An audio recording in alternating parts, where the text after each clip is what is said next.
Have you ever Do stood not in be someone afraid. else's dress, I am afraid. wearing I will someone else's protect you, face, trust me. about to marry someone else's fate? My name is Mira Ashwood, 24 years old, the second daughter, the shadow twin, the one nobody ever remembered to look at twice. Tonight, I'm committing treason. The wedding gown weighs heavy on my shoulders. White silk imported from the eastern provinces, embroidered with silver thread that catches the candlelight like captured starlight. It fits perfectly. Of course it does. Celestine and I share the same body, the same face, the same copper hair that falls in waves down our backs. Same hazel eyes, same height, same everything. Except we're not the same at all. My sister is beautiful, confident, the beloved daughter who could command a room with a single smile. I'm the quiet one, the forgotten one, the spare, and now the replacement. I stare at my reflection in the antique mirror. Celestine stares back. The resemblance is uncanny, perfect, damning. My father stands in the doorway, his expression carved from stone in disappointment. Remember every detail I taught you. His voice cuts through the silence like a blade. You are Celestine Ashwood. You speak like Celestine. You move like Celestine. One mistake, Mira, and the treaty crumbles. One mistake, and thousands die. My hands shake. I press them flat against the vanity table, willing them to be still. What if he realizes? The words escape before I can stop them. They say the vampire king can read thoughts, can sense deception, He's never met your sister, never heard her voice, never seen her face except in portraits. My father's tone brooks no argument. You're identical twins, he'll never know. But there's something he's not saying, something about the way his jaw tightens, the way his eyes slide away from mine. The reports describe Celestine's scent. I force myself to say it. Wild roses in moonlight. That's what the negotiators wrote. Vampires have heightened senses. What if? Then you'd better pray you smell like roses. He doesn't know that I've always smelled different from Celestine. Lavender and something else, something the herbalist once called starlight, though I never understood what scent starlight could possibly be. My father crosses to me, grips my shoulders hard enough to bruise. Your sister abandoned her duty, ran away with that worthless painter 3 nights ago, left a note saying she'd rather die than bind herself to a monster. His fingers dig deeper. But the treaty requires an Ashwood daughter. If I can't provide one, the vampire king dissolves the alliance. The war resumes. Our lands burn. Our people die. So you'll send me to burn instead. I'll send you to save our house. He releases me with a shove. The ceremony begins in 1 hour. The veil stays down until the blood bond is sealed. By then it will be too late for him to refuse. And after? My voice barely rises above a whisper. After the ceremony, when he expects his bride to, you'll do what's required. No warmth, no mercy. You'll seal the bond completely. By dawn, you'll be queen of the Nightborn court, and he'll have no choice but to accept it. He doesn't care if I survive this, doesn't care if the vampire king discovers the deception and drains me dry for the insult. Doesn't care about anything except the alliance, the treaty, the political power it brings our small human territory. I'm not his daughter in this moment. I'm a chess piece, a sacrifice, a necessary loss. The door closes behind him. I'm alone with my reflection, with the borrowed dress, with the weight of impossible choices pressing down on my chest until I can barely breathe. Somewhere beyond these walls, Celestine is free, running toward love, toward choice, toward a life she chose for herself, and I'm walking toward a monster. The grand hall of Thornhaven Castle blazes with 1,000 candles. I stand at the entrance, hidden behind heavy oak doors, and listen to the gathered crowd beyond. Vampires, hundreds of them. Their voices carry differently than human voices. Something smoother, something that resonates in frequencies that make my bones hum. The treaty delegation stands nearest the altar. Human lords and ladies dressed in their finest, desperate to maintain the fragile peace that's held for barely 3 months. Before that, 100 years of war. Humans fighting for survival against immortal predators who could move faster than the eye could track, who could compel obedience with a glance, who fed on blood and never aged. The war only ended because both sides were exhausted.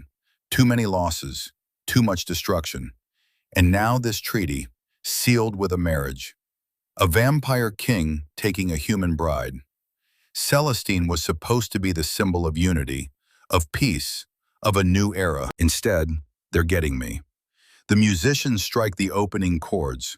My cue. The doors swing open. Every face turns toward me. The veil covers my features, thick enough to obscure, traditional enough that no one questions it. Ancient custom dictates the bride remains hidden until the blood bond ceremony completes. Something about purity, about the unveiling being a sacred moment. Really, it's the only thing saving me right now. I force my feet to move. One step, another. The aisle stretches endlessly before me, lined with vampires whose eyes track my movement with predatory precision. They're beautiful, all of them. Inhumanly perfect features, skin like porcelain, eyes that glow faintly in the candlelight. And at the end of the aisle stands the vampire king, Draven Noctis. I've seen the portraits, heard the descriptions from trembling diplomats who negotiated this treaty, but nothing prepared me for the reality. He's tall, easily 6.5 feet, maybe more, broad shoulders beneath a black coat embroidered with silver ravens, the symbol of his house. His hair is dark as midnight, longer than current fashion dictates, pulled back from a face that could have been carved by a sculptor who understood beauty and terror in equal measure. Sharp cheekbones, a jaw that could cut glass, lips curved in something that's not quite a smile, but his eyes, deep crimson, the color of fresh blood, of rubies held to candlelight, of things ancient and powerful and utterly inhuman. Those eyes fix on me through the veil, and I feel the weight of his attention like a physical thing. I keep walking, keep breathing, keep pretending I have any right to be here. The scent of incense hangs heavy in the air, myrrh and something else, something metallic. The entire hall smells of old stone and older magic, of power that predates the current age by centuries. Halfway down the aisle, my foot catches on the hem of the gown. I stumble, a collective intake of breath from the crowd. But I don't fall. I steady myself, heart hammering, and continue forward. When I finally reach the altar, Draven extends his hand. I take it. His skin is cool, not cold exactly, but lacking the warmth of human touch. His fingers curl around mine with a gentleness that contradicts everything I've heard about vampire strength, about how they could crush bone with casual pressure. The high priest steps forward, an ancient vampire in ceremonial robes that sweep the floor. His voice carries through the hall without effort. We gather tonight to witness the union of two houses, two peoples, two worlds. He raises his hands. The blood bond ceremony is sacred, eternal, unbreakable. Once sealed, no force in this realm or any other can sever it. My pulse races. Draven's thumb brushes across my knuckles, a small gesture that could be reassurance or warning. The priest continues. The blood bond requires truth, requires consent freely given, requires the willingness of both parties to merge their essences, their lives, their very souls. Guilt crashes over me in waves. There's no truth here, no real consent, just deception and desperation and a father's ultimatum. Lord Draven Noctis, do you accept this woman as your blood-bonded mate, your equal in all things, your companion through eternity? Draven's voice rolls through the hall like distant thunder. I do. Lady Celestine Ashwood, the priest turns to me, do you accept this man as your blood-bonded mate, your protector and your king, Your companion through mortal life and beyond? The lie burns in my throat, but I speak it anyway. I do. The priest produces an ornate chalice, silver chased with gold, ancient beyond measure. He gestures to Draven first. Draven releases my hand, extends his wrist over the chalice. Without hesitation, without flinching, he draws a small, ceremonial blade across his pale skin. Blood wells up, impossibly red. It drips into the chalice with soft sounds that echo in the hushed hall. Vampire blood. I've never seen it before. It seems to glow faintly, seems to pulse with its own light. The wound closes almost immediately, skin knitting back together until no trace remains. The priest turns to me. My hands tremble as I extend my wrist. The blade is cold against my skin. The cut stings, sharp and bright, and my blood joins Draven's in the chalice. Human blood, mortal, fragile. It looks different mixed with his, darker, changed. The priest swirls the chalice 3 times, murmuring words in a language I don't recognize. Old vampiric, maybe. The language of ceremonies and bindings and magic that predates human civilization. He offers the chalice to Draven first. Draven drinks without hesitation, his eyes never leaving mine through the veil. Then the chalice comes to me. I lift it to my lips. The smell hits me first, copper and something else. Something that makes every instinct scream, danger, predator, run. But I drink. It tastes like metal and darkness in power. It burns down my throat, spreads warmth through my chest that has nothing to do with temperature. Something shifts inside me, something fundamental, like the world tilting on its axis. The blood bond activates. I feel him, Draven, a presence at the edge of my consciousness, foreign and vast and utterly overwhelming. Our life forces touching, intertwining, beginning the process of merging that will complete over time. His emotions bleed into mine, curiosity, satisfaction, and something else, something I can't quite identify. The blood bond is formed, the priest announces. Now comes the sealing. This is it, the moment I've been dreading. The tradition requires the vampire to bite his bride, to seal the bond with venom, to mark her as his for all to see. It's intimate, permanent, and there's no way to fake it. Draven steps closer. His hand comes up to the edge of my veil. The entire hall seems to hold its breath. He lifts the veil slowly, carefully, revealing my face inch by inch. Our eyes meet, crimson to hazel, immortal to mortal. His expression doesn't change. No shock, no recognition of deception, nothing. He thinks I'm Celestine, has to think I'm Celestine. Draven's hand slides to the back of my neck, fingers threading into my hair. He draws me closer with inexorable gentleness. His head dips toward my throat. I close my eyes, feel his breath against my skin, cool and steady. Then he pauses. I feel him inhale, deeply, drawing in my scent. The moment stretches, extends, becomes excruciating. When he speaks, his voice is barely a whisper, meant only for me.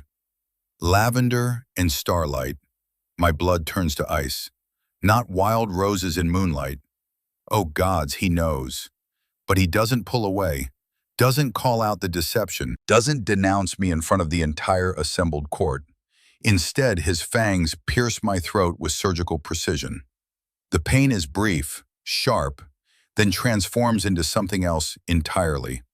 Warmth floods through me, starting from the bite and radiating outward. His venom enters my bloodstream, mixing with the blood bond, completing the ceremony. I feel him drinking. Feel the pull of my blood leaving my body. Feel the bond solidifying into something unbreakable, eternal, real. He takes exactly 3 swallows, no more. Then his tongue brushes the wounds, sealing them with vampire saliva that stops the bleeding instantly. When he pulls back, his eyes are darker, more crimson, more intense. Mine, he says, loud enough for the hall to hear. The word resonates with power, with possession, with finality. The crowd erupts in applause. The blood bond is sealed. I'm married to the Vampire King, and he knows I'm not who I claim to be. The reception passes in a blur of faces and voices and barely contained panic. We sit at the high table, Draven and I, while vampire nobles and human dignitaries approach with congratulations and carefully worded blessings. I smile when expected, nod when appropriate, say as little as possible. Draven plays the role of attentive groom perfectly. His hand rests on my lower back, proprietary and warm through the silk of the gown. He leans in occasionally, whispers things that sound like endearments, but aren't. You're trembling. Breathe slower, you'll hyperventilate. Smile at Lord Corvus. He holds 3 territories in a grudge. I obey each quiet command, too terrified to do anything else. The feast laid before us is elaborate. Roasted meats and delicate pastries and fruits arranged like works of art. Wine flows freely, dark as blood in crystal goblets. Draven doesn't eat. Vampires don't need food, only blood. But he makes a show of raising his wine glass, of toasting to peace and unity in the future. I can barely swallow. A vampire lady approaches, her gown shimmering like moonlight on water. Your Majesty, your bride is exquisite, such unusual coloring. Her eyes linger on me with predatory interest. Will you be turning her soon? Turning, making me a mortal. Vampire. Draven's hand tightens fractionally on my back. That decision belongs to my queen, when and if she chooses. The lady's smile sharpens. Of course, how progressive. She glides away, leaving a trail of jasmine perfume. The evening drags on. Musicians play. Vampires dance with inhuman grace. Human guests cluster together, safety in numbers, trying not to look like prey. Finally, mercifully, Draven stands. It's time, he announces to the table. Time for what every wedding night demands. Time for consummation. Time for me to complete the deception or die trying. He offers his hand. I take it, feeling the room's eyes on us as we leave the hall. The walk to the royal chambers takes an eternity. Long corridors lined with portraits of previous Noctis rulers, their painted eyes following our progress. Candlelight flickers against stone walls. Somewhere a clock chimes midnight. Guards stand at attention outside massive double doors. They bow as Draven approaches, open the doors without a word. The chambers beyond are breathtaking. A bed large enough for 5 people dominates the space, draped in midnight blue silk. Windows overlook the palace grounds, moonlight streaming through leaded glass. A fire burns in an enormous hearth, casting dancing shadows. Draven closes the door behind us. We're alone. I stand frozen in the center of the room, heart racing, mind spinning through possibilities. He knows I'm not Celestine. He's known since the ceremony, maybe longer. Will he kill me now? Drain me for the insult? Call the guards and have me executed for fraud? He crosses to a side table, pours wine into 2 glasses with steady hands. Drink. He offers me a glass. I take it, grateful for something to do with my shaking hands. The wine is excellent, smooth and rich. I drink too fast, feel it warm my chest. Draven watches me with those unreadable crimson eyes. I should explain, I start. Not yet, he cuts me off gently. First, I want you to understand something. He sets his glass down, turns to face me fully. I value honesty above all things. Deception, in any form, is the worst betrayal I can imagine. His voice is calm, almost conversational. My first blood-bonded mate lied to me, used me for power, for immortality, for access to my resources. When I discovered the truth, it nearly destroyed me. My throat closes. This is it. This is where he passes judgment. That was 200 years ago, he continues. I swore I would never bond again, never trust again, never allow anyone close enough, to deceive me. Then why? The words escape before I can stop them. Why did you complete the ceremony? If you knew I wasn't Celestine, why didn't you stop it? His expression softens fractionally. Because despite the deception, despite the lie, I sense something in you. Something genuine, something worth learning about. He steps closer, close enough that I have to tilt my head back to maintain eye contact. I'm going to give you a choice, Mira Ashwood. He says my real name deliberately, lets it hang in the air between us. You can tell me the truth now, all of it, why you're here instead of your sister, what you're afraid of, what you hope for. Complete honesty, starting this moment. And if I refuse? Then I'll assume the deception runs deeper. I'll assume you're here for nefarious purposes, and I'll act accordingly. No threat in his tone, just statement of fact. I should lie, should maintain the pretense. But something about the way he's looking at me, something about the bond I can feel humming between us, makes me want to trust him. Celestine ran away, I hear myself say, 3 nights ago. She left a note saying she'd rather die than marry a monster. I flinch at my own words. My father forced me to take her place, said if I refused, he'd claim I helped her escape, have me executed for treason. So you chose survival. I chose to save my people. The treaty keeps the peace. Without it, the war resumes. Thousands die. I meet his eyes. I didn't want to deceive you, but I had no choice. Draven studies me for a long moment. Then, unexpectedly, he nods. I believe you. Relief nearly buckles my knees. Here's what's going to happen. He moves to the bed, sits on the edge with casual grace. Publicly, you are Celestine Ashwood, my blood-bonded queen. The treaty stands. The alliance holds. Peace continues. And privately? Privately, you are Mira. You will be honest with me in all things. No more lies. No more deception. His eyes pin me in place. In return, I will protect you, teach you, help you become the queen you need to be. You're not going to, I can't finish the sentence. Consummate the bond? He shakes his head. Not tonight, not until you choose it freely, without coercion or duty or fear. He stands, moves toward a door I hadn't noticed. This is the sitting room. I'll sleep there tonight. The bed is yours. Confusion wars with relief. The treaty requires consummation. The council will expect. The council will believe what I tell them to believe. His hand rests on the door handle. I've been king for 300 years, Mira. I know how to manage expectations. He pauses, looks back at me one more time. Sleep well. Tomorrow, your real education begins. The door closes softly behind him. I stand alone in the royal chambers, still wearing the borrowed wedding gown, still shaking from adrenaline and terror and relief. The Vampire King knows my secret, and for reasons I don't understand, he's chosen to protect it. 3 months pass like a fever dream. Every morning I wake in silk sheets that still smell faintly of lavender. Every morning I have to remind myself that this is real, not some elaborate nightmare. Draven assigns me tutors. Vampire scholars who teach me court politics with the patience of immortals who have endless time.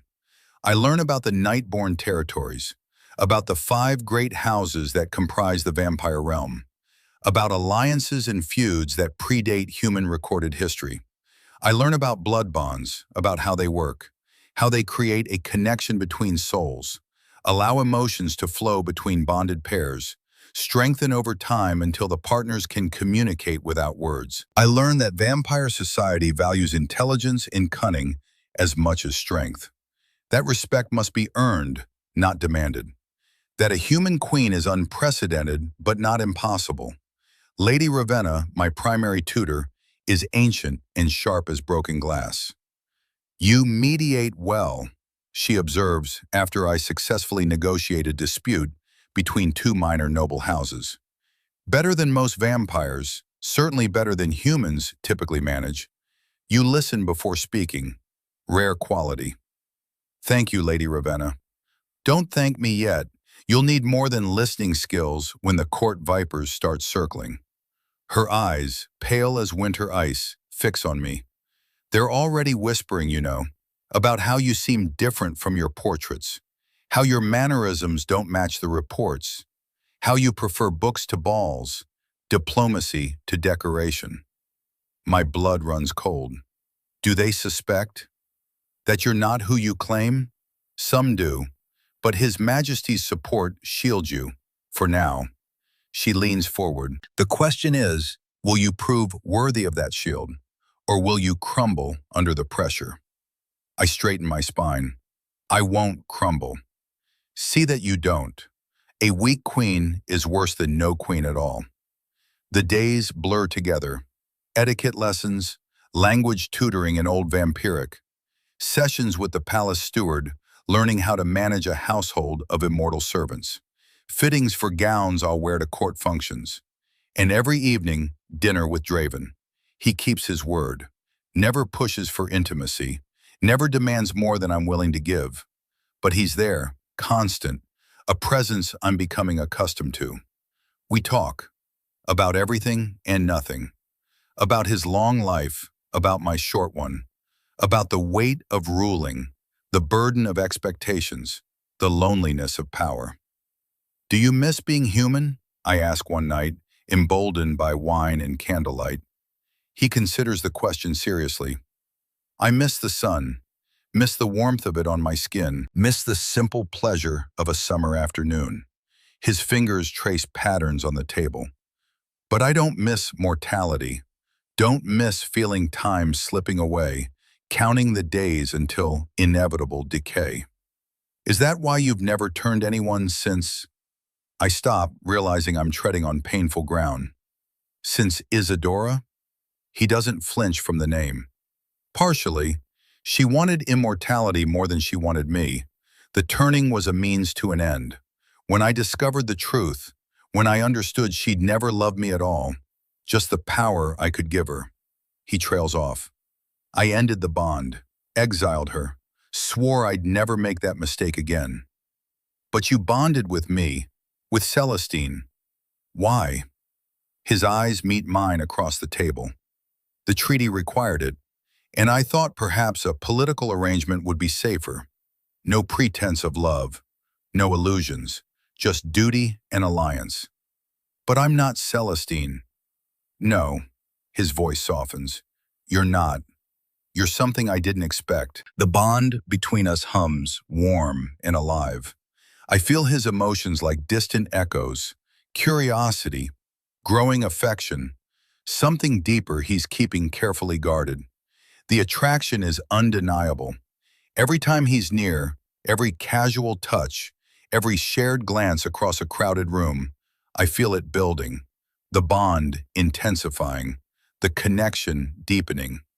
But he never pushes, never demands. He's waiting for me to choose. It happens on a quiet night in the third month. We're in the private library, a room I've come to love.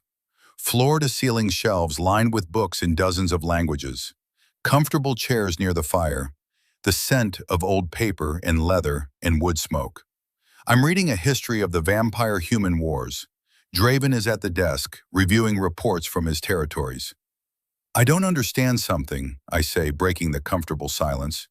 The reports say you're savage, ruthless, that you've killed thousands in battle, destroyed entire armies single-handedly. I look up from my book.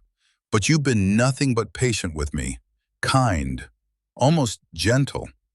He sets down his quill, turns to face me fully. Would you prefer I be savage? No, I just want to understand who you really are. He's quiet for a long moment. Then he stands, crosses to the window, stares out at the moonlit grounds. In battle, I am everything they say, ruthless when necessary, violent when required. I've lived 300 years, Mira. I've fought wars that would break a mortal mind to witness. His reflection in the glass is ghostly, ethereal. But here, in this space, with you, I can be something else, something I haven't been in a very long time. What's that? Myself. The vulnerability in those words strikes something deep in my chest. I stand, cross to him, stop just close enough to feel the coolness radiating from his skin. Thank you, I say quietly, for giving me time, for not forcing anything, for treating me like a person instead of a political tool. He turns to face me. This close, I can see flecks of darker crimson in his eyes, like garnets in blood. You are a person, worthy of respect, worthy of choice. His hand comes up, hovers near my face without touching. I've waited 200 years to feel a bond this strong. I can wait a little longer. The bond pulses between us, alive and eager. I make a decision. What if I don't want to wait? His eyes widen fractionally. Mira, I choose this. The words come out steadier than I feel. I choose you, not because of duty or fear or political necessity, because I want to. You're certain? Yes. He searches my face for doubt, for hesitation, finds none. When he kisses me, it's with a gentleness that contradicts every story about vampire passion, about savage desire. His lips are cool against mine, careful, reverent. The bond ignites. I feel everything. His desire, his restraint, his desperate hope that this is real. It floods through me, mingles with my own emotions until I can't tell where he ends and I begin. He pulls back slightly, breathing unnecessary but habit ingrained over centuries. If we do this, there's no going back. The bond will complete. You'll be mine in every way that matters. I know. And I'll be yours, equally, eternally.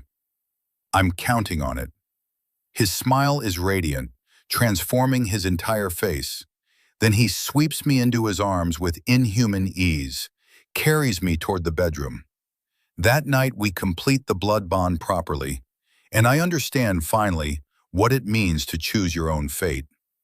The morning after changes everything. I wake wrapped in silk sheets that smell like Draven, like cold stone and midnight in something uniquely him. His arm is draped across my waist, his body curved against my back, and for the first time in months, I feel safe. Completely, utterly safe. The bond between us pulses with warmth, with completion. I can feel him even in sleep, his consciousness resting against mine like a second heartbeat. Our souls intertwined, merged, inseparable. When I shift slightly, his arm tightens. Stay. His voice is rough with sleep, though vampires don't truly sleep the way humans do. Something closer to meditation, consciousness dimmed but never fully absent. I'm not going anywhere. Good. He presses a kiss to my shoulder, fangs grazing skin without breaking it. A promise, not a threat. We lie like that as dawn light begins to filter through the heavy curtains. Vampires can't tolerate direct sunlight, but the pale morning glow doesn't harm them. Draven has explained it before. It's the full strength of midday sun that burns, that destroys. Early morning and dusk are safe enough, merely uncomfortable. I can feel you differently now, I murmur. The bond, it's stronger. Complete, he confirms. We're fully bonded now. Mated in every way that matters. His hand splays across my stomach. You'll notice changes over the coming weeks. Enhanced senses, faster healing, extended lifespan, though not immortality unless you choose to turn. And my scent? He inhales deeply against my neck. Changed. Still lavender, but there's something else now, something sweeter, like roses blooming at midnight. Lavender and roses, a fusion of who I was and who I've become, the mark of a true mate bond. Month 4 brings a rhythm I never expected. I'm no longer pretending to be queen. I am queen. The court still calls me Celestine publicly, but in private chambers, in quiet moments, I'm simply Mira, Draven's mate, his partner, his equal. Lady Ravenna notices the change immediately. You move differently, she observes during our morning session. We're reviewing trade agreements between the vampire territories and human lands. More confident, The bond completion shows. I don't deny it, can't really. The bond mark on my throat is visible to anyone who looks. Two small scars where Draven's fangs pierced during our mating. In vampire society, it's a badge of honor, proof of claim, of commitment, of love. His Majesty seems different as well, Ravenna continues, her ancient eyes sharp. Less guarded, almost content. She pauses. I haven't seen him this way since before Isadora's betrayal. The name still stings, though I know it shouldn't. Draven's first mate, the one who used him, who broke his trust so thoroughly he swore never to bond again. Until me. She taught him an important lesson, I say quietly, about the difference between love and manipulation. Yes, Ravenna's smile is genuine, rare, and you're teaching him a new one, about trust earned honestly. The days blur into routine, morning lessons, afternoon court sessions where I sit beside Draven, learning to read the subtle politics of immortal beings. Evening dinners, sometimes private, sometimes hosting visiting nobles. And nights. Nights belong to us alone. Draven teaches me about vampire culture, about the long history of his people. I teach him about human resilience, about the beauty of mortality, about finding meaning in limited time. We learn each other. One evening, as we walk through the palace gardens under moonlight, he stops beside a bed of night-blooming roses. These were Isadora's favorite, he says, voice carefully neutral. She had them planted everywhere. After she left, I considered tearing them all out. Why didn't you? Because erasing her wouldn't erase the lesson. He turns to face me. She taught me that love without honesty is poison, that beauty without substance is meaningless, that I'd rather be alone than deceived. I take his hand, feel the coolness of his skin against my warmth. I'm glad you didn't tear them out. They're beautiful. And they're just flowers. They don't belong to her anymore. He lifts my hand to his lips, kisses my knuckles with deliberate care. Nothing belongs to her anymore. Everything I am, everything I have, belongs to you now. The bond flares between us, golden and warm and true. Count Valerius arrives on a Tuesday in the 5th month. The announcement comes during morning court. A messenger, breathless despite being vampire, bows low before the throne. Your Majesty, Count Valerius of the Western Marches requests immediate audience. He brings news of urgent importance. Draven's expression doesn't change, but I feel his tension through the bond. Sharp, sudden, dangerous. Show him in.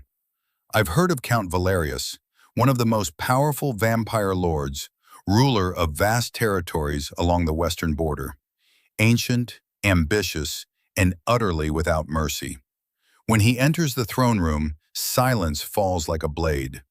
He's tall, nearly as tall as Draven, with silver hair that flows past his shoulders. His face is aristocratic, beautiful in the way of old marble statues, cold, perfect, dead. His eyes, pale blue like winter ice, sweep the room before settling on the throne, on Draven, on me.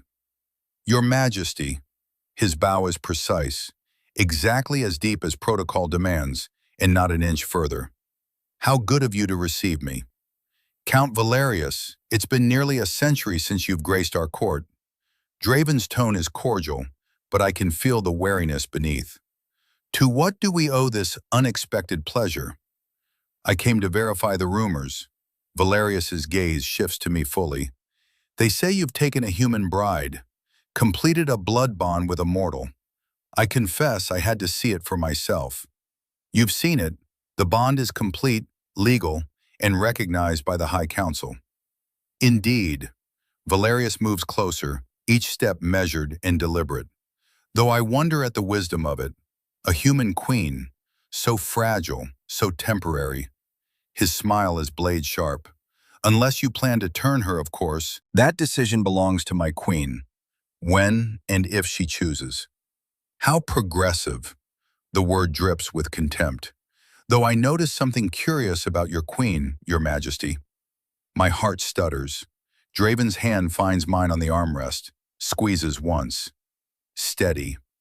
She doesn't smell quite right. The throne room goes deathly quiet. Valerius continues, voice smooth as poisoned silk. The reports from the treaty negotiations describe Lady Celestine Ashwood as smelling of wild roses in moonlight. Quite distinctive, quite memorable. He inhales deliberately. But your queen smells of lavender and roses. A fusion. How very unusual. Draven stands, and the temperature in the room seems to drop. My queen's scent is her own business, as is the nature of our bond. Of course, of course. Valerius holds up his hands, a mockery of surrender. I merely note the discrepancy. Others might question it, might wonder if perhaps the bride who stands before us is not the same one who was promised in the treaty. There it is, the accusation wrapped in false concern. Are you questioning my queen's legitimacy? Draven's voice could cut diamond. I'm questioning the validity of a treaty built on potential deception. Valerius's eyes gleam. If this woman is not truly Celestine Ashwood, then the alliance is void. The blood bond, while real, is not the one agreed upon.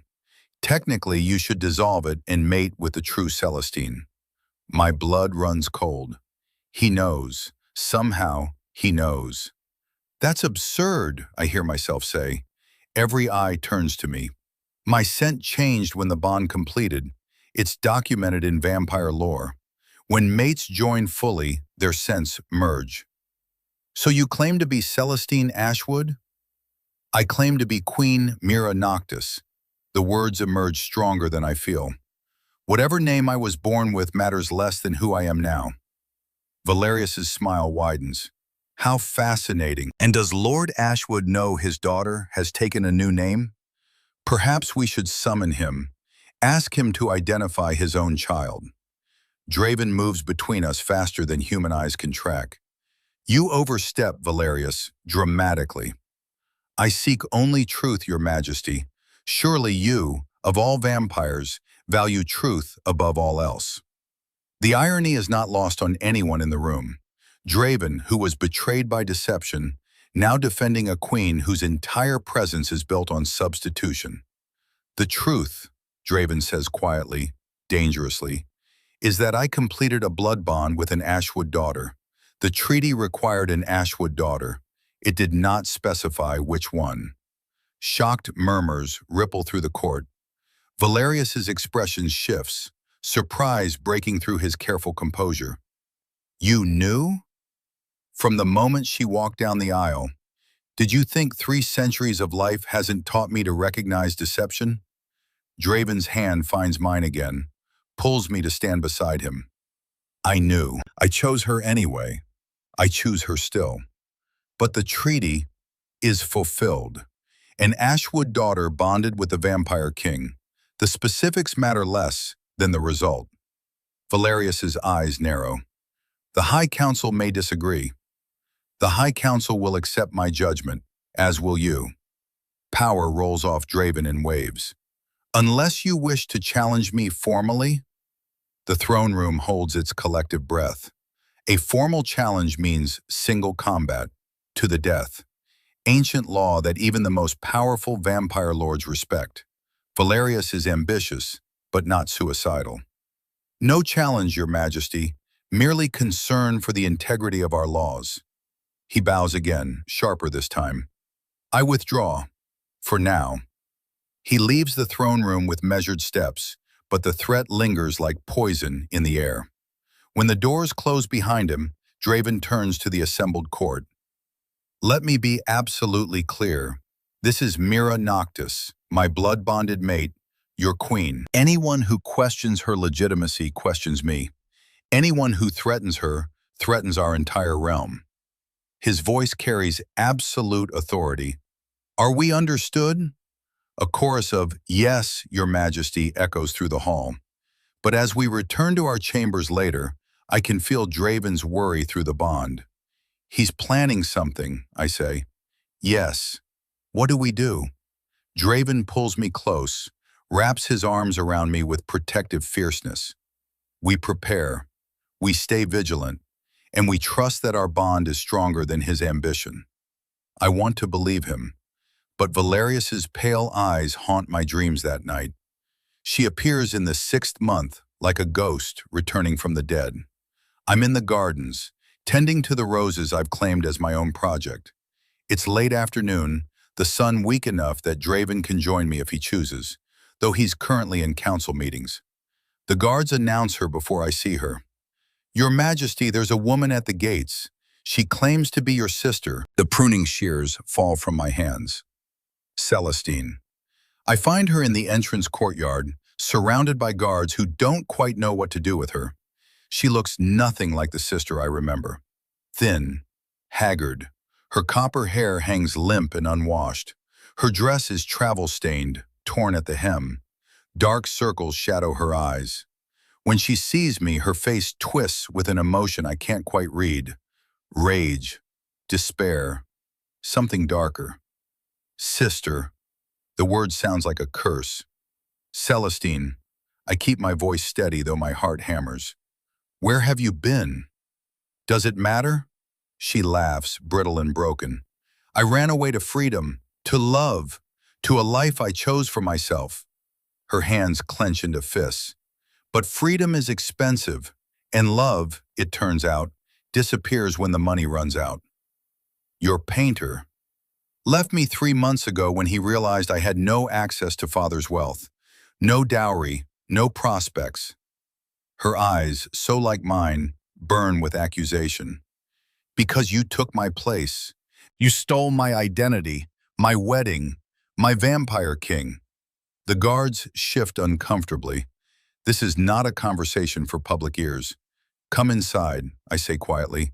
We'll talk privately. I don't want your charity. I want my life back. Your life is gone, Celestine. You ran from it. I picked up the pieces. You had no right. I had no choice. The words burst out louder than intended. Father threatened me with execution. The treaty demanded an Ashwood daughter. You abandoned your duty. What was I supposed to do? She takes a step forward, trembling with fury. You were supposed to refuse. Let father find another way. Let the treaty collapse. Let the war resume. Better that than watching you wear my crown, sleep in my bed, bond with my vampire king. He was never yours. My voice drops to something cold, something I learned from watching Draven command his court. You didn't want him. You called him a monster. You ran from the very idea of him. Because I was scared. Because I didn't understand. Because I needed time. Tears stream down her face now. But you just stepped into my place like you'd been waiting for the chance. The invisible twin finally getting her moment. The accusation strikes deep because there's a grain of truth in it. Part of me did want to be seen, to be chosen, to matter. But that's not why I stayed. I stayed because people needed me, because the alliance brings peace, because Draven gave me a choice and I chose to stay. I meet her eyes. I chose him, and he chose me. Not Celestine Ashwood, Mira. Mira. She spits the name like poison. You're still just his replacement bride, a substitute, second best. I'm his blood-bonded mate, and I've earned every moment of it. We stand there, two identical faces wearing different lives, staring at each other across an unbridgeable gap. Then Draven's voice cuts through the tension. What's happening here? He's emerged from the palace, moving with that liquid grace that still catches my breath. His eyes take in the scene instantly. Me, Celestine, the guards watching with barely concealed fascination. Celestine turns to him, and her expression transforms. Desperation replaces rage. Your Majesty. She drops into a curtsy that would have been elegant if not for the trembling. I've come to reclaim what's rightfully mine, to take my place as your bonded mate, to fulfill the treaty as originally intended. Draven's expression doesn't change. You're too late. But she's an imposter. She deceived you, tricked you into bonding with the wrong sister. Celestine's voice rises with panic. Dissolve the bond. Mate with me instead. I'm the one who was promised. I'm the one you were supposed to choose. I chose exactly who I wanted. Draven moves to my side, his presence solid and unwavering. You ran from duty. Mira fulfilled it. You abandoned your responsibilities. She embraced them. His hand finds mine. You're right about one thing. She is second born, but she's first in everything that matters. Celestine's face crumples. For a moment she looks impossibly young, impossibly lost. I made a mistake, she whispers.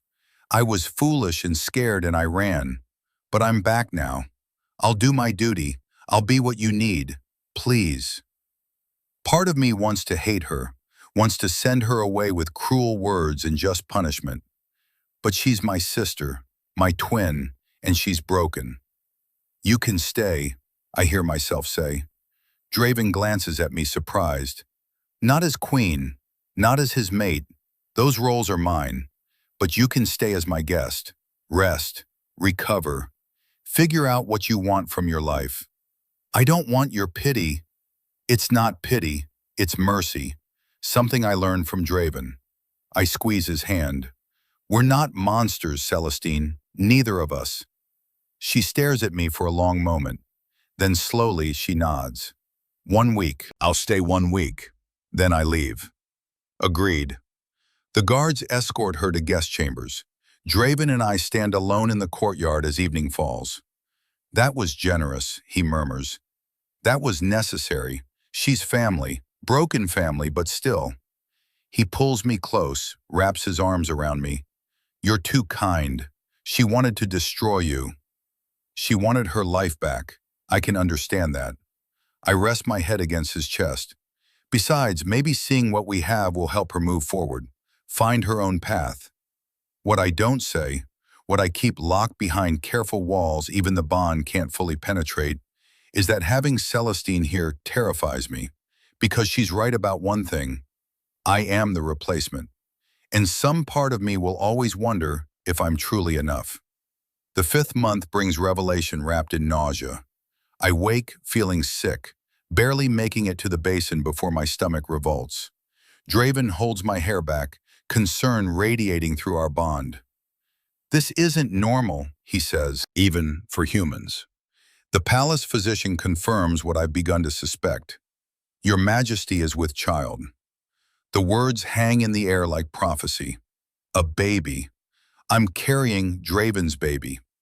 It's rare, the physician continues, an ancient vampire woman with knowing eyes. Vampire and human matings seldom produce offspring. The child will be Dhampir, half mortal, half vampire. Extremely precious, extremely dangerous to carry. Dangerous how? The baby will drain your strength, require blood to grow. Your body will struggle to sustain both of you. She meets my eyes. Dhampir pregnancies last 7 to 8 months, not 9 like human pregnancies. The baby grows faster, demands more. Many human mothers don't survive Dhampir births. Ice floods my veins. Draven's hand finds mine, grips tight. What can we do? His voice is carefully controlled, but I feel his terror through the bond. Rest, blood supplements, careful monitoring, and prayer to whatever gods you believe in. The physician bows. I'll prepare what you need, but your Majesty should know the next 7 months will be critical. When she leaves, Draven pulls me into his arms with desperate gentleness. We'll get through this. I won't lose you. You might not have a choice. There's always a choice. His hand splays across my still flat stomach. I can turn you, make you immortal, strengthen you enough to carry the baby safely. And lose my humanity? Lose the very thing that makes our bond unique? Better that than losing you entirely. We stand there, holding each other, feeling the weight of impossible decisions. The announcement of the pregnancy should be joyous. Instead, it feels like a countdown. 7 months until the birth. 7 months to figure out how to survive. Celestine changes as the week stretches into 2, then 3. She watches from the shadows as I navigate court, sees me mediate disputes, charm visiting dignitaries, stand beside Draven with quiet confidence, sees the way he looks at me, touches me, defers to my judgment on matters of human concern. She sees what we built together. One evening, she knocks on my chamber door. I open it to find her looking small, uncertain, nothing like the furious woman who arrived demanding her life back. "Can we talk?" I let her in. We sit by the fire, two identical women wearing different lives. "I was wrong," she says quietly, "about everything. You didn't steal my life. You built something completely different, something better than I ever could have." "Celestine." "No, let me finish." She wipes her eyes. "I watched you today in court. That dispute between House Corvus and House Morven, it would have erupted into violence. You found compromise no one else could see. You made them both feel heard, valued, respected." She looks at me. "I could never have done that. I'm not clever enough, not patient enough. I would have been a terrible queen." "You didn't want to be queen at all." "No, I wanted to paint, to travel, to live freely without the weight of duty crushing me." She laughs softly. "Turns out freedom is its own kind of prison when you have no purpose. So find a purpose." "I'm trying." She hesitates. "There's something you should know, something I should have told you immediately." Alarm spikes through me. "What?" "Count Valerius. He approached me 2 weeks before I ran away, offered me an alternative." Her hands twist in her lap. "He said he would mate with me instead. Give me power, protection, immortality. All I had to do was refuse Draven publicly, break the treaty, throw the realms into chaos." "You're saying Valerius wanted you to sabotage the alliance?" "Worse, he wanted the alliance to fail so he could position himself as peacemaker, offer himself as alternative king, me as his queen, stage a coup while everyone was focused on preventing war." My mind races. "But you ran before you could do it." I panicked, realized I didn't want to be anyone's pawn, not Father's, not Valerius's, not even Draven's. So I ran with Marcus and tried to disappear. She meets my eyes. "But Valerius found me 3 months ago, after Marcus left. He offered again, said he could make me queen, restore what you stole." "What did you say?" I said yes. The admission falls like a stone. I was angry, desperate, stupid. I agreed to come back, to challenge your legitimacy, to help him destabilize Draven's rule. Betrayal burns in my chest. "Then why are you telling me this?" "Because I've been here 3 weeks watching you, watching Draven, watching what you built together." Tears spill down her cheeks. "And I realize Valerius doesn't want me as queen. He wants chaos. He wants Draven weakened. He wants to tear down everything good you've created, and I can't be part of that." She pulls a letter from her pocket, hands it to me with shaking fingers. "This arrived today, from Valerius, his plan. He wants me to testify at a High Council inquiry that you're an imposter. Force Draven to dissolve the bond. Create succession crisis." Her voice drops to a whisper.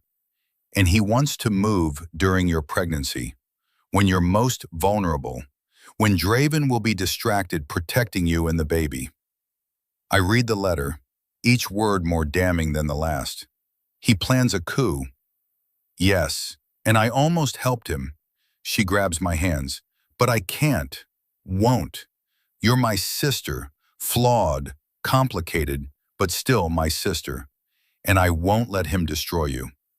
For the first time in months, I see my twin clearly. Not as rival or enemy, but as the girl who shared my childhood, who understood the loneliness of being overlooked. What do? We tell Draven, prepare, and we make sure Valerius fails. I pull her into an embrace, feel her shaking against me. "Thank you for choosing me, choosing us. I'm choosing what's right, finally." Draven takes the news with cold fury. He's been planning this for months, since before the wedding. He paces the council chamber like a caged predator, using Celestine as a pawn, waiting for the perfect moment to strike. The pregnancy makes me vulnerable, I say quietly. He knows that. Then we move first. I'll summon the High Council, present evidence of his plotting, have him tried for treason. He'll deny everything. It's Celestine's word against his. Celestine, standing in the corner, speaks up. I have letters, correspondence proving his involvement. I kept them as insurance. Then we have him. Draven's eyes burn crimson. He'll face justice for threatening my mate, my child, my realm. Theron, Draven's most trusted advisor, leans forward. He's been silent until now, his ancient face grave. He's been Draven's companion for 200 years, survived countless political upheavals, earned absolute trust. Let him come. We're prepared. The guard has been reinforced, the palace secured, our allies notified. But something in his voice sounds wrong, too smooth, too assured. And when he glances at Celestine, there's something in his eyes that makes my skin crawl. Draven must sense it too, because his eyes narrow fractionally. You've been coordinating the security arrangements personally? Of course, my lord. Every detail has been seen to. Theron's smile doesn't quite reach his eyes. Including the guard rotation for the coming months? Especially those. Triple watches on all entrances. No one enters without my direct authorization. The meeting concludes. We disperse to our duties. But later, as Draven and I settle for the evening, I voice my concern. Something felt off about Theron tonight. I noticed. Draven's jaw tightens. He's been strange lately, distant, asking questions about our security that seem unnecessary. And the way he looked at Celestine, you don't think, I don't want to think it. Theron has been my friend since before you were born. I trust him with my life. He pauses. But I've been betrayed by trust before. We lie awake long into the night, listening to the sounds of the palace. Guards changing shifts, servants moving through corridors, the normal rhythm of our home. But something feels wrong. And as my hand rests on my growing belly, I know the countdown has begun. 7 months until the birth. 7 months until Valerius makes his move. 7 months to figure out who we can truly trust. The 11th month arrives with autumn rain. I watch it from the palace windows, my hand resting on the swell of my stomach, where our child grows stronger every day. 7 months pregnant now, my body transformed by the Dhampir baby demanding more blood, more strength, more life than any human pregnancy should require. Draven stands behind me, his cool presence a constant comfort, his hand covering mine. Are you afraid? He asked quietly. Terrified. So am I. The honesty of it settles something in my chest. We're both walking into the unknown. A Dhampir child has not been born in this realm for over a century. The last one, according to ancient records, killed its mother during delivery. The physician visits daily now, monitoring my weakening condition. The baby feeds on my blood, my strength, my very life force. I'm pale as moonlight, exhausted from simply crossing a room. Draven feeds me his blood to supplement what the baby takes. It helps, but it's not enough. The physician's warning echoes in my mind with every labored breath. Many mothers don't survive Dhampir births. Celestine has stayed, despite her promise to leave after a week. She's become something unexpected. An ally, a friend, almost a sister again. She sits with me during the long afternoons when Draven must attend to kingdom business. Reads to me, tells me stories about our childhood, memories I'd forgotten or never noticed. Do you remember the summer father sent us to grandmother's estate? She turns a page in the book she's not really reading. You spent every day in her library. I spent every day in the gardens painting. I remember you were better at everything, more beautiful, more talented, more loved. And I remember being jealous of how smart you were, how people actually listened when you spoke. She sets the book aside. We wasted so much time comparing ourselves to each other, instead of seeing we were both worthy in different ways. Are you saying you've changed? I'm saying watching you risk your life to bring a child into this world has a way of clarifying what actually matters. Her hand finds mine. I won't let Valerius hurt you, whatever it takes. The baby kicks hard, a sharp jab beneath my ribs. We both feel it. Celestine's eyes widen. He's strong. Or she. We don't know yet. Strong either way. She smiles, genuine warmth. Just like the mother. The labor begins 3 weeks early on a night when the moon hides behind storm clouds. I wake to wetness and pain, a contraction that steals my breath and nearly breaks my spine. Draven is awake instantly, vampire speed carrying him to the door before I can cry out. Get the physician, now! The next hours blur into agony. The baby is coming too fast, too hard, demanding entrance into a world that's not quite ready. My body tears trying to accommodate something half human, half immortal, caught between two natures. The physician works with desperate efficiency, but I can see the fear in her ancient eyes. The baby is draining her too quickly. She's losing blood faster than we can replace it. Draven is beside me, his hand gripping mine hard enough to bruise. I can feel his terror through the bond, raw and overwhelming. Turn her, he orders. Make her vampire. It's the only way. My lord, she's too weak.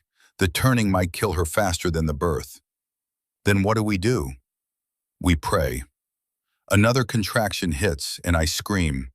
The sound tears from my throat, primal and desperate. Something inside me ruptures. Blood, too much blood, pooling beneath me. She's hemorrhaging. The physician's voice rises with panic. We're losing her. The door crashes open. Celestine rushes in, her face white. Let me help. This is no place for... I'm her twin, her blood. Celestine moves to the bed, pushes up her sleeve. Take mine. Use it to supplement hers. The physician hesitates only a moment before nodding. It might work. Twin blood carries similar properties. It could buy us time. They connect us, Celestine's blood flowing into my veins, while my blood flows into our child. A circle of life and death and desperate love. Stay with me, Celestine whispers, gripping my other hand.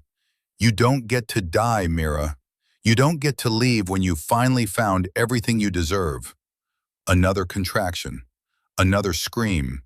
The world narrows to pain and pressure and the overwhelming need to push.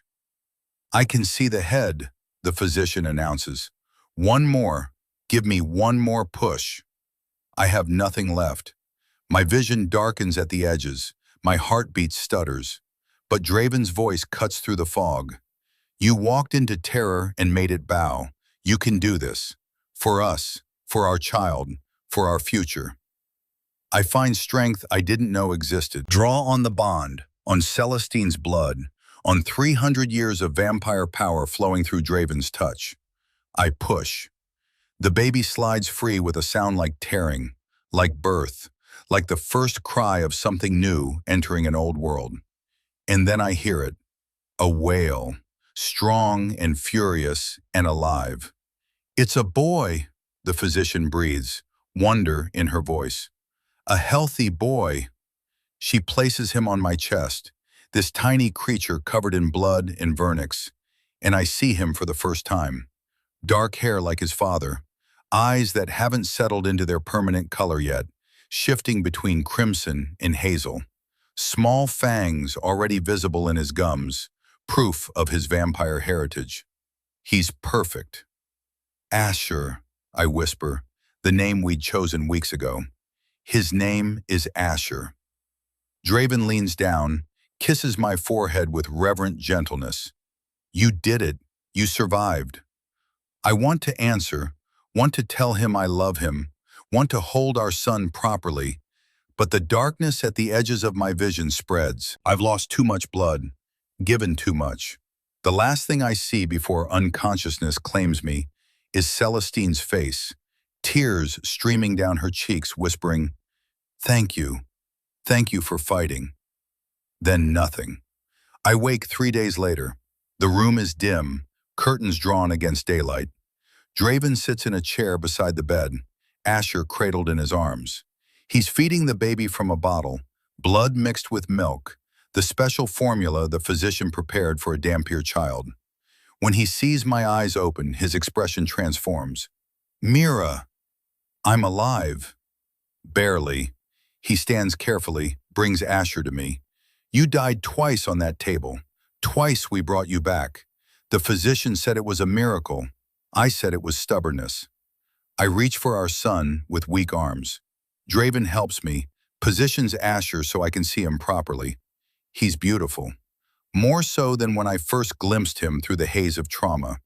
His features have refined over 3 days, becoming more distinct. Draven's strong jaw.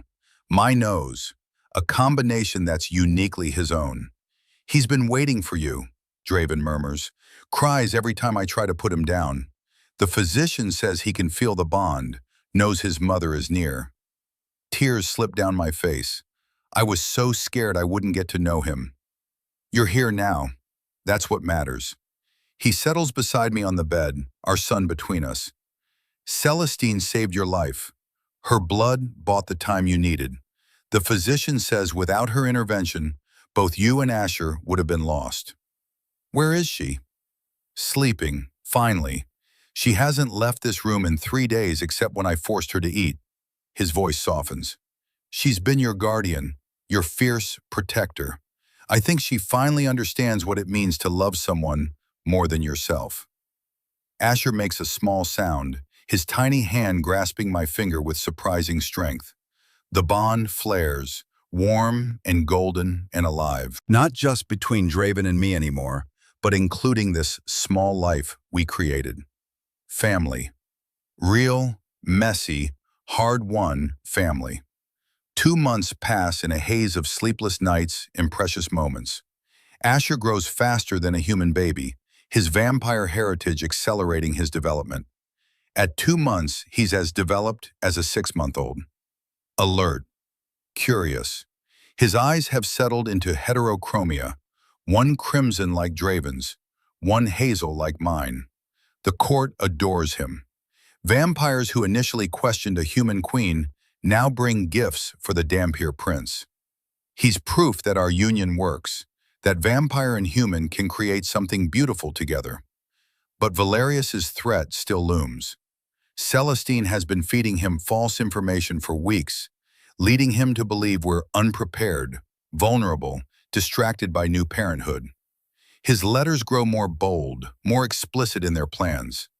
He's planning to move soon, she reports during a private council meeting.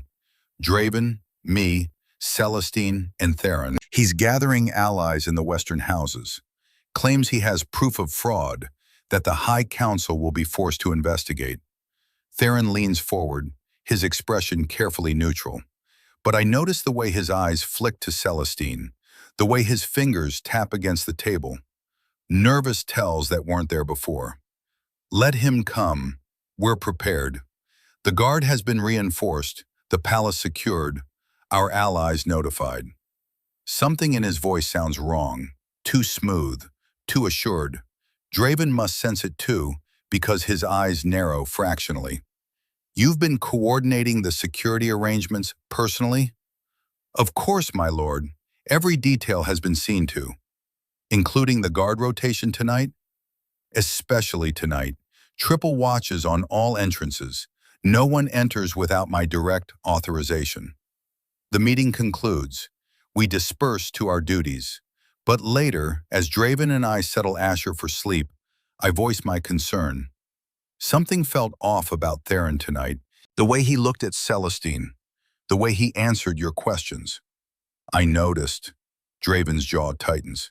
He's been strange for weeks now, distant, asking questions about our security that seem unnecessary, and those nervous tells. He pauses. Theron has been my friend for 200 years. I trust him with my life, but I've been betrayed by trust before. We lie awake long after Asher falls asleep, listening to the sounds of the palace at night, guards changing shifts, servants moving through corridors, the normal rhythm of our home. Then, just after midnight, a sound that doesn't belong, breaking glass, shouting, the clash of steel. Draven is moving before I can fully process it. Stay here. Lock the door. Don't open it for anyone except me. Draven, protect our son. He's gone. Vampire speed carrying him into the chaos beyond our chambers. I scoop Asher from his cradle, hold him close as he whimpers in confusion. Move to the heavy door, throw the bolt. Press my ear against the wood, straining to hear. Sounds of battle echo through the corridors. Vampires fighting vampires. The wet sounds of violence, of death. Then a voice I recognize, Theron's voice, raised in command. Find the child. Lord Valerius wants the Dampier heir dead. No witnesses. My blood turns to ice. Theron, the trusted advisor, the 200-year companion, the traitor. The door shudders under impact. Someone is trying to break through. Heavy blows that crack the ancient wood, that promise invasion. I back away, clutching Asher to my chest. He's crying now, sensing my fear through our bond. There's nowhere to hide in these chambers, nowhere to run. The door splinters. 3 vampires force their way through, eyes glowing with bloodlust. I don't recognize them.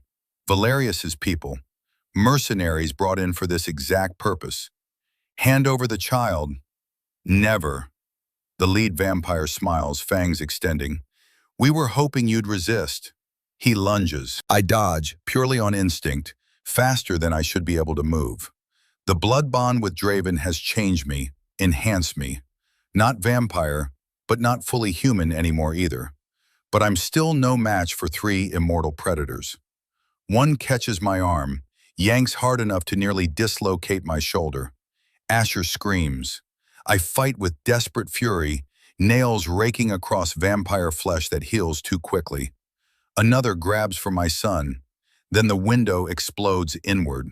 Celestine crashes through in a shower of glass, a sword in her hands that she clearly has no idea how to use properly. But she swings it with frantic determination, forces the vampires back. Get away from my sister! It's enough distraction. I twist free, run for the far corner, anything to put distance between Asher and the attackers. But we're cornered now. Celestine and I, backs against the wall, 3 vampires advancing with predatory patience. This is touching, the leader says. The twins, together at the end. Valerius will appreciate the symmetry. Valerius is a coward, Celestine spits, using traitors and hired killers instead of facing Draven honorably. Honor is for fools. Power is what matters. He moves to strike. Draven appears behind him like death incarnate. One moment the vampire is advancing, the next his head separates from his body in a spray of blood that disintegrates to ash before it hits the ground. Draven moves through the remaining 2 attackers like a force of nature. No mercy, no hesitation, just brutal, efficient violence that ends in seconds. When the last body crumbles to ash, he turns to me. Blood covers him. His eyes burn pure crimson. He looks like every story humans tell about vampire monsters, about nightmares given flesh. But when he reaches for Asher, his hands are gentle. You're safe now. I collapse against him, shaking so hard my teeth chatter. Asher wails between us, and Celestine stands there with her useless sword, breathing hard. Theron? I manage to ask. Draven's expression goes cold. In custody, along with a dozen others. Valerius's network ran deeper than we thought. His arms tighten around us. But it's over. We've won. At what cost? That remains to be seen. The Grand Council convenes 1 week later. The highest governing body of the vampire realm, 12 ancient lords and ladies who oversee matters of law, succession, and territory. They've been summoned to address Valerius's formal accusation of fraud, his demand that my legitimacy be questioned. The throne room has been transformed into a court of judgment. Raised seats for the council members, a central floor where the accused stands. Hundreds of witnesses packed into every available space. I stand in the center of it all, wearing a gown of deep purple that Draven chose specifically. Royal colors, queen colors. a statement that I belong here. Asher is with his nurses, safely hidden away. Draven sits on his throne above the proceedings, expression carved from marble. This must be impartial. The council must see him as neutral, even though his mate is the one being judged. Valerius stands across from me, silver hair gleaming, pale eyes triumphant. The head counselor, an ancient vampire woman named Seraphiel, calls the court to order. We are here to determine the legitimacy of Queen Mira Noctis, blood-bonded mate to King Draven Noctis. Her voice carries absolute authority. Count Valerius has presented evidence suggesting the queen is not who she claims to be, that she is, in fact, an impostor who substituted herself for her twin sister. Murmurs ripple through the crowd. Seraphiel continues. The evidence centers on a fundamental question. The treaty specified that Draven would mate with Celestine Ashwood. The reports from treaty negotiations described her scent as wild roses in moonlight. Yet the woman before us smells of lavender and roses, a discrepancy that demands explanation. The explanation is simple, Valerius says smoothly. This woman is not Celestine Ashwood. She is Mira Ashwood, the twin sister who took Celestine's place through deception. The blood bond, while real, is fraudulent. It should be dissolved. And your proof? I call Lord Ashwood to testify. My father enters the court, looking smaller than I remember. He won't meet my eyes. Lord Ashwood, how many daughters do you have? 2, twins, Celestine and Mira. And which daughter was promised to King Draven in the treaty? Celestine, my eldest by 7 minutes. Yet which daughter stands before us today? My father's pause is damning. Mira. The court erupts. Shouts of outrage, of vindication, of shock. Seraphiel calls for order, her voice cutting through the chaos. Lord Ashwood, explain how this substitution occurred. And my father does, tells them everything. How Celestine ran, how he forced me to take her place, how he threatened me with execution if I refused. When he finishes, the court is silent. Seraphiel turns to me. Do you deny these allegations? No. Gasps echo through the hall. I am Mira Ashwood. I did take my sister's place. The deception was real. I lift my chin. But the bond is not fraudulent. The treaty required an Ashwood daughter. I am an Ashwood daughter. I fulfilled the terms. But you lied about your identity. I was forced to, and King Draven knew the truth from the beginning. All eyes turn to Draven. He stands, descends from the throne with measured steps. It's true. I knew within moments of meeting her that she wasn't the Celestine described in reports. Her scent was different. Her manner was different. He moves to stand beside me. I chose to complete the bond anyway. Valerius sneers. Because you were deceived into thinking, because I wasn't interested in Celestine Ashwood. I was interested in the woman who sacrificed herself for peace. Draven's voice fills the hall. The treaty specified an Ashwood daughter would mate with the vampire king. Mira is an Ashwood daughter. She is my mate. The treaty stands. But the scent, Valerius insists. The official records state wild roses in moonlight. She smells of lavender and roses. Proof of fraud. Draven reaches into his coat, produces a document. The official bond registry, filed the night of our wedding. Witness my signature and the royal seal. He hands it to Seraphiel. She reads it, her ancient face impassive. The scent recorded here is lavender and starlight, merged with blood to create lavender-rose fusion. Mira Ashwood's true scent, documented before the blood bond ceremony. The court explodes into chaos again. Valerius's face goes white. That's impossible. The original reports were based on Celestine, not Mira. Draven's smile is sharp as broken glass. I recorded the truth from the beginning. You're attacking my mate based on false information. This is a technicality. This is the law. An Ashwood daughter mated with the vampire king. the specifics of which daughter are irrelevant. Seraphiel studies the document for a long moment. Then she turns to the assembled council. It appears King Draven has acted within the letter of the treaty. The bond is legal. The question becomes whether this court accepts that interpretation. Before any council member can speak, a voice rings out from the crowd. "I have something to say." Celestine steps forward. She's dressed simply, her copper hair pulled back, her face bare of cosmetics. She looks nothing like the vain sister who ran from duty months ago. She looks like someone who's found her purpose. "I am Celestine Ashwood, the daughter who was originally promised in the treaty." She moves to the center of the court, stands beside me. "And I am here to tell you that Mira Ashwood is the rightful queen." Valerius lunges forward.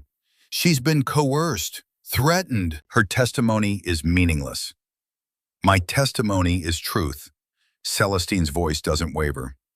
"I ran from my duty because I was a coward. Mira stepped up because she was brave. I would have been a terrible queen, selfish, vain, weak. Mira has proven herself diplomatic, intelligent, strong." She turns to the council. "I watched her navigate court politics with more skill in 3 months than I could have managed in 3 lifetimes. I watched her mediate disputes that would have erupted into violence. I watched her nearly die bringing a Dhampir heir into this world because she loves King Draven with everything she is." Tears stream down her face now. "My sister didn't steal my life. She saved it. She saved all of us." Celestine turns to me. "And I'm grateful. Grateful she had courage when I did not. Grateful she found love where I only saw duty. Grateful she became the queen this realm needed." She drops to one knee before me, in front of the entire court. "I, Celestine Ashwood, eldest daughter of Lord Ashwood, give my blessing to Queen Mira Noctis. I formally relinquish any claim to the throne. She is my queen, and I am honored to call her my sister." The court is utterly silent. Then, one by one, vampires begin to kneel. Nobles, guards, servants, visitors. A wave of fealty that spreads through the throne room like wildfire. Even members of the council stand, bow their heads in acknowledgement. Valerius stands alone, fury and defeat warring on his perfect face. Seraphiel's voice cuts through the silence. "The council has heard testimony, reviewed evidence, witnessed public acknowledgement from all relevant parties." She looks directly at me. "Queen Mira Noctis, your bond is declared legal and binding. Your position is secure. Your legitimacy is unquestioned." Relief nearly buckles my knees. Draven's hand finds mine, squeezes once. Seraphiel turns to Valerius. "As for you, Count Valerius, your accusations were baseless. Your evidence was flawed. And your conspiracy with Theron of House Corvus to assassinate the Dhampir heir constitutes high treason. You have no proof." Theron confessed, completely, named you as the architect of the coup, provided documentation of your communications. Her eyes are merciless. "You are stripped of your titles, your lands, your position. You are exiled from the vampire realm, forbidden to return on pain of permanent death." Guards move to seize him. Valerius struggles, but it's futile. As they drag him from the court, he looks back at me with pure hatred. "This isn't over." "Yes," I say quietly, "it is." 2 years later, I stand in the palace gardens, watching Asher toddle through the roses. He's walking now, talking in short sentences, growing faster than any human child, but slower than a full vampire would. Perfect balance, just like him. His heterochromia eyes track a butterfly, and he laughs with pure joy. The sound never fails to make my chest ache with love. "Mama, look!" "I see, sweetheart. Beautiful." Draven emerges from the palace, crosses the garden with that liquid grace that still catches my breath after 2 years. He sweeps Asher up, tosses him high enough to make our son shriek with delight. "Careful," I chide, but I'm smiling. He's half vampire. A little flight won't hurt him. He's also half human. A little caution won't hurt you. Draven sets Asher down, lets him run back to his butterfly. Then he pulls me close, wraps his arms around my waist from behind. Regrets? He murmurs against my neck. About what? Taking your sister's place, binding yourself to a vampire, giving up your human life. I turn in his arms, look up at this impossible man who became my everything. Not a single one. Not even when court politics drive you to distraction? Not even then. Not even when I'm insufferable? Especially not then. He laughs, and the sound is freedom. The sound of a man who spent 200 years alone, learning to love again. Celestine appears from the greenhouse, her hands covered in dirt, her face bright with purpose. She's found her calling in the palace gardens, creates beauty with plants the way she once tried to with paint. She's happy, genuinely happy, working with her hands, no pressure of being perfect, just being herself. Asher, come see what grew overnight. Our son runs to his aunt, chattering excitedly. They disappear into the greenhouse together, leaving Draven and me alone among the roses. Your scent, he says suddenly. It's different today. Is it? Sweeter, warmer, like lavender and roses and… He stops. His eyes widen. You're pregnant again. I smile, place his hand on my stomach where the second life has just begun growing. Are you happy? Terrified, ecstatic, overwhelmed. He drops to his knees, presses his forehead against my belly. Another chance to almost lose you, another chance to gain everything. We'll be more prepared this time. We'll be terrified this time too. He looks up at me, crimson eyes glowing with emotion. But yes, I'm happy. I run my fingers through his dark hair, look around at the life we've built, the garden we tend together, the son who plays without knowing he's the bridge between two species, the sister who found redemption, the kingdom that accepted a human queen, all of it born from deception, all of it transformed into truth. I love you, I whisper, my vampire king who turned out to be everything I needed. I love you, he answers, my replacement bride who became irreplaceable. Asher's laughter echoes from the greenhouse. Celestine's voice joins his, warm and full of joy. And I understand finally what it means to choose your fate and have fate choose you back. I am not Celestine Ashwood. I never was. I am Mira Noctis, queen, mother, sister, mate, and I earned every word of that title, not through birthright or beauty or political arrangement, but through courage, through honesty, through love freely chosen and fiercely protected. The lavender queen who conquered roses, the human who taught a vampire to hope again, the replacement who became the original, the shadow twin who stepped into her own light. This is my story, and it's only beginning.